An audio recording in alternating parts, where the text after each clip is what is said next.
Shalom. All right, this is your brother Samad with another lesson in transit. Giving all praises, honor, and glory to Yahweh Bashim Yahweh Shai. And give honor to the elect and to the elders and apostles of Great Millstone. All right, so quick lesson I wanted to talk about, the short time we have left here in His kingdom. All right, so not too much time left, so lock in. All right, so now's the time to really lock in on your purpose, to lock in on your insecurities, to lock in on your weaknesses. You have to be more insightful now more than ever, because we're nearing the, what's we call it, the final stretch, right? Or the end goal. Usually they say in a race, I'm gonna speak in regards to a marathon specifically.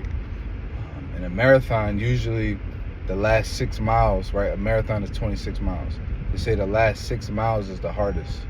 And why is that? Well, typically when training for a marathon, most people run a max of 20 to 21 miles, during their training program, right? Their months leading up to the program, they do a fluctuation of 12 miles here, 15 miles here, 10 miles here, a longer run, 18 miles, all the way up to usually about 20 to 21 miles. So they don't really touch that 26 miles until they actually do the marathon. And there's reasons for it, right? There's reasons for it. You don't want to have a super long recovery to the point where now you're losing training or you're falling behind on your training. You want to be fresh and optimized for the actual race itself. But that last 6 miles is usually the hardest, but that's usually where you have to lock in the most. So basically, the first 20 miles or so, you're pacing yourself. You're moving at a steady, comfortable, but push pace.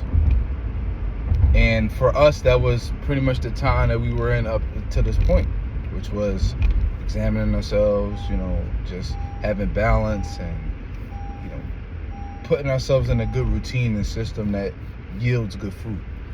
But now we're coming into that final stretch, that last 6 miles, where now we got to really lock in, because that last 6, right, that final stretch is usually when the cramps come in, right, or the demons, the temptations, right?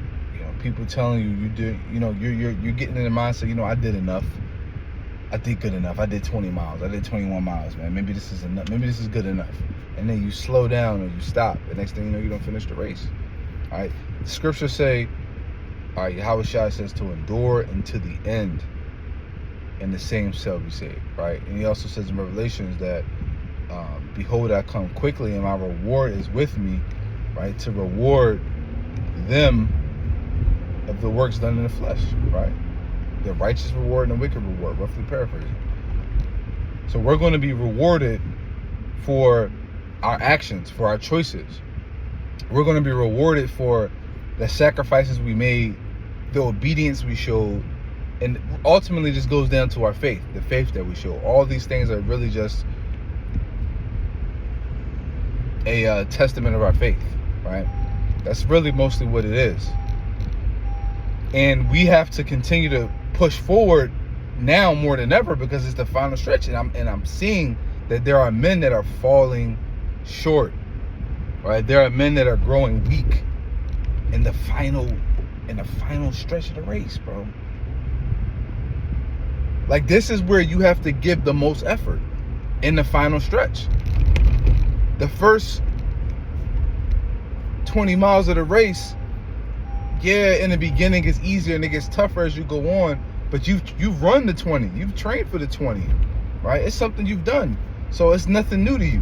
But that's extra 6 miles at the same pace, if not faster, because you have a goal of meeting a certain time. It's not even just about finishing a race. It's about you set out to do a certain a goal. I want to run this marathon in 3 hours, whatever. You have to run at a certain pace. And you have to pace yourself. That's the balance. That's what we've had up until this point. But now we're coming into a play where, we may very well be in our kingdom in 12 to 24 months. It's very realistic, and even less. And why? Because the saying goes, there are decades where nothing happens, and there are weeks where decades happen. So there can be years, and we've seen it, right, where quote unquote nothing happens, meaning nothing super significant that makes you think that, yo, the Lord's coming back in a matter of months, years, right? Those are your decades. And then, I mean, you just look at, you know, what the truth, you know, hit the scene mostly the 70s. So you're talking about 50 years. But then you talk about there can be weeks, right? It's 4 weeks, 5 weeks, 6 weeks, 2 weeks, 3 weeks, where it feels like decades worth of events can happen in that short amount of time, right?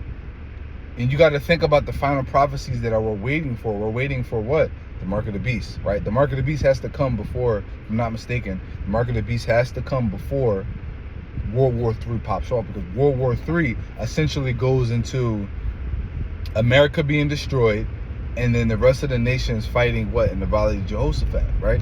For ultimately the power seat. So, and that's when Yahushua is going to come, and he's going to, you know, essentially round them up, right? That's where Yahushua is going to come, and he's going to, you know, wage war, right? So you got the mark of the beast, you got the famine of the word, you got which goes into the persecution of the prophets. Then you got Jacob's trouble, right, which is the economy collapse. Like, all these things, when you look at them, they seem like events that should happen over the course of decades when you really look at them. But the Most High is so beautiful, because he says that he will shorten the time and speed up the days, or he will shorten the days and speed up the time for the elect's sake, so that we may have the kingdom. Why? Because if the Most High doesn't do this, what's going to happen, right? There should be no flesh left to save. Why? Because the oppression of Esau, all right, the trials of this world will eventually tear us down, because what? We're in the flesh, right? You know, Esau himself might fuck around and destroy half the population. You know what I mean? More than half the population, just through what? Famine, pestilence. You know, this whole fucking LGBT movement where you got motherfuckers, next thing you know, 1 in 3 or 1 in 2 babies being born will be sodomites, bro, or transformers. Right? This is the reality of this world that we're in, and that's why we need the kingdom. That's why we need Yahushua to come and deliver us. That's why, again, we are at the last stretch where what you see happening, it's prophecy making, it's prophecy screaming, bro. And this is the time where you should be locked in. You should be really fiery in your faith and in your trials, so that the Most High can be justified in delivering you. Because that's what we want. We want deliverance. We want salvation. And we got to be deemed worthy of it. Ultimately, it comes down to predestination, but you have to do your part. You know, and I speak to myself first and foremost. This is not the time to be growing weak. This is the time to be waxing stronger. Like the house of David. The house of David waxed stronger, but what? The house of Saul waxed weaker. All right. So this is a quick exhortation I just wanted to put out there. Didn't want to make it too long. I just reached my destination. Lord willing, you brothers will edify. Till next time. Shalom.